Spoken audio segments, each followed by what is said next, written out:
जय माताजी सौने। हूँ छुं आपनो ब्रिજરાજદાન ગઢવી।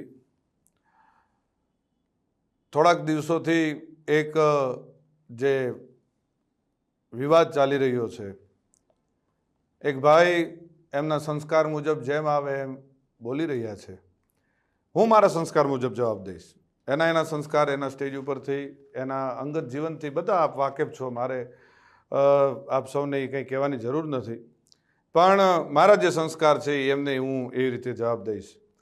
એમણે એમ કીધું કે સોનલમાના મંદિરે સમાધાન થયા પછી સોનલમાનો એણે માન ન રાખ્યું, સમાધાનનું માન ન રાખ્યું। તો પહેલી વાત એક કહી કરી દઉં કે 2 વર્ષ એ વાતને વીતી ગયા છે। 2 વર્ષમાં કે મારી આટલા વર્ષોની આ કારકિર્દીમાં તમે કોઈ દિવસ ક્યારેય પણ મને ક્યાંય જોયો કોઈ કલાકારને બીજાની સાથે વિવાદમાં કે કોઈ પણ જાતના બીજા વિવાદમાં મને જોયો કોઈ દિવસ ન બને। હું કોઈ વિવાદમાં ક્યારેય પણ પડવાવાળો માણસ જ નથી। હું આ બધી બાબતથી બહુ પર રહેવાવાળો માણસ છું। આ ભાઈ છે ને એણે ખૂબ મારા ચાળા સમાધાન પછી કર્યા છે, પણ જેટલા સહન થતું હતું ત્યાં સુધી સહન કર્યું છે। પછી સહન થાય એવું નહોતું એટલે જવાબ દેવો ખૂબ જરૂરી હતો અને એને જ દીધો છે। આ પાક્કું હજી કહું છું કે 2025નું એને જ કીધું છે મેં। એમાં હજી હું કહું છું, રિપીટ એન્ડ રિપીટ કહું છું કે એને જ કીધું છે અને એને જે મજા આવે એને એ છૂટ છે। એને બહુ મોરાનો શોખ છે તો એને છુપા એના એડ્રેસ રાખવા પડે છે, એને છુપી રીતે રહેવું પડે છે। હું જ્યાં રહું છું, જે જગ્યાએ રહું છું, જગ જાહેર રહું છું। અને બીજું હું 50-50ના ટોળા લઈને નીકળવા વાળો માણસ નથી। હું એ બીકણ માણસ નથી। મારે કોઈ બોડીગાર્ડોને બધાને કોઈ કોન્ટ્રાક્ટ ઉપર રાખવા પડતા નથી। આપણે રાખવા પડે છે। આપણે 50-50 100 જણાને છેલ્લા કાર્યક્રમમાં આપણે 200 જણાને લઈને ગયા હતા, એ ખ્યાલ છે ને? એટલે એ બધું આપશ્રીને શોભે છે, આપશ્રીને કરવું કોઈ વાંધો નહીં। હું ને મારો ડ્રાઈવર વધીને કોઈક એકાદો ભાઈ કદાચ કોઈક ભેળો હોય તો અમે એટલા જ હોઈએ છીએ। ગમે ત્યારે મજા આવે ત્યારે મોસ્ટ વેલકમ છે। હું ઈશ્વરદાનનું લોહી છું ને મને મારા બાપનું લોહી છું એનું ગર્વ છે। આપને જે હશે આપને મુબારક। આપ શું કહેવાઓ છો અને ગુજરાતના મીડિયામાં આપ શું કહેવાઓ છો એ ખ્યાલ છે। એટલે રાખી સાવંત હું આપને વધારે કાંઈ નહીં કહું। રહી વાત હું જુવાનિયાને બગાડું છું એવું આપશ્રીનું કેવું થાય છે, તો પહેલી વાત એ કરી દઉં કે દુનિયા આખીને ખબર છે કે હું દુનિયાને વ્યસન મુક્ત કરાવું છું। હું દુનિયાને સંસ્કારનો સારા કાર્યક્રમોની સારી વાતો કરું છું। આપશ્રી જેવું 302 307 આવું કરાવવાનું કોઈ કાર્ય મારું નથી।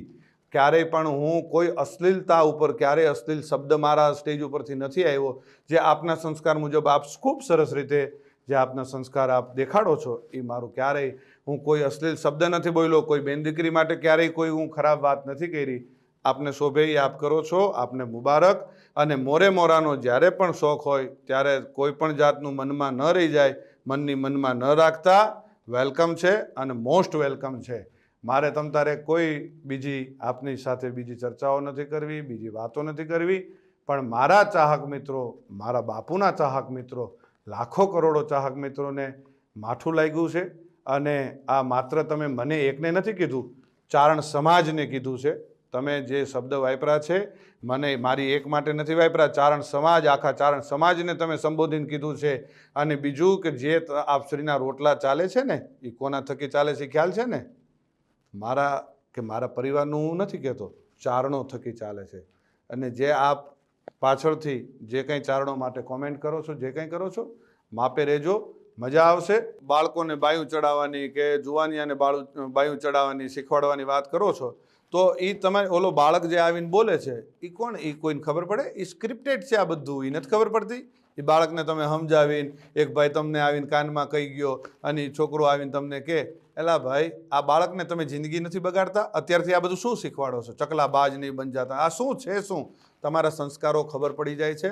એટલે માપે રહ્યો, પાછા વળી જાઓ। અને રહી વાત ડાયરા ઉપરથી કોઈ કોમેન્ટ કરવાની, કોઈ ફિલોસોફી કરવાની, તો એ ખાસ હું કહું છું કે કોઈ પણ જગ્યાએ જાઓ તો કોઈ પણ રીતે કોઈ પણ કોમેન્ટ કર્યા પહેલાં ખૂબ ધ્યાન રાખજો અને કોઈ પણનો ડાયરો બગાડતા નહીં।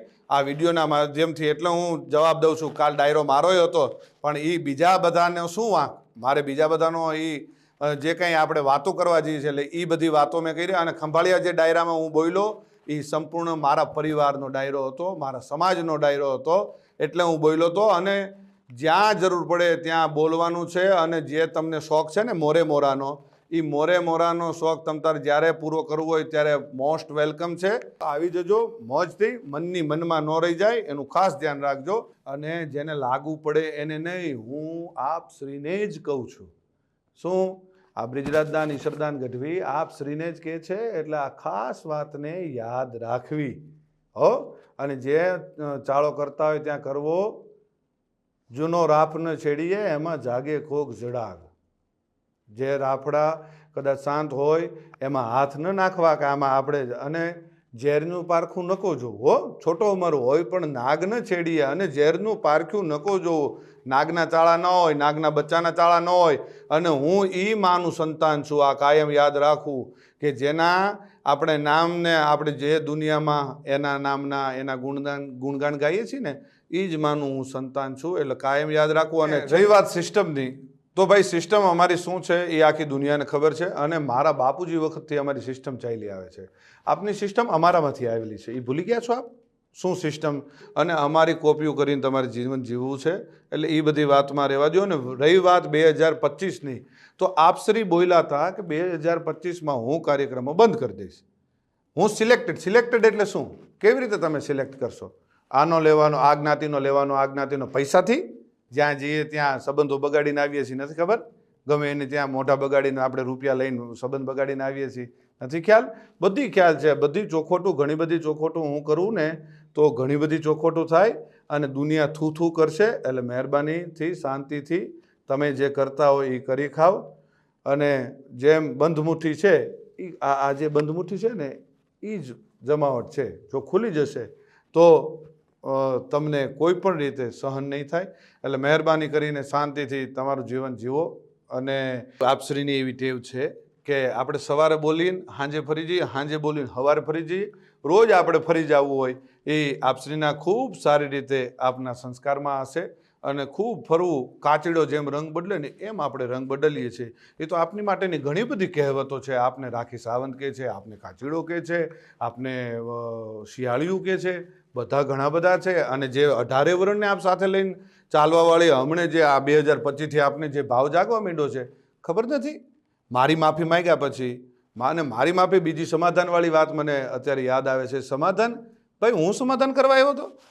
આપશ્રી આપના 50 જણાને દોડાવ્યા હતા કે બ્રિજરાજદાનભાઈ યાર જલ્દી સમાધાન કરાવી દો, નકર આમ થઈ જશે ને તેમ થઈ જશે. એટલે એ બધી વાતો બંધ કરો. અને બીજી હજી એક વાત એ કરી દઉં, 18 વર્ષને સાથે લઈને આલો છો. કેદી આવેલા તમે? ખબર નથી? એક કાર્યક્રમમાં, જાહેર કાર્યક્રમમાં 10,000 માણાની, જે તે સમાજનો કાર્યક્રમ હતો, 10,000 માણાની વચ્ચે માફી માગવી પડી હતી. ભૂલી ગયા છો? ખોટી બધી વાતો બંધ કરો. જે કરતા હોય કરી ખાઓ. અને જે કંઈ થોડું ઘણું તમને આ જે ડાયલોગબાજી આવડે છે, જે કંઈ ટૂંકી વાતો આવડે છે 2-4 મિનિટની, એ કરી જાણો અને મોજ કરો. જય માતાજી, જય દ્વારકાધીશ.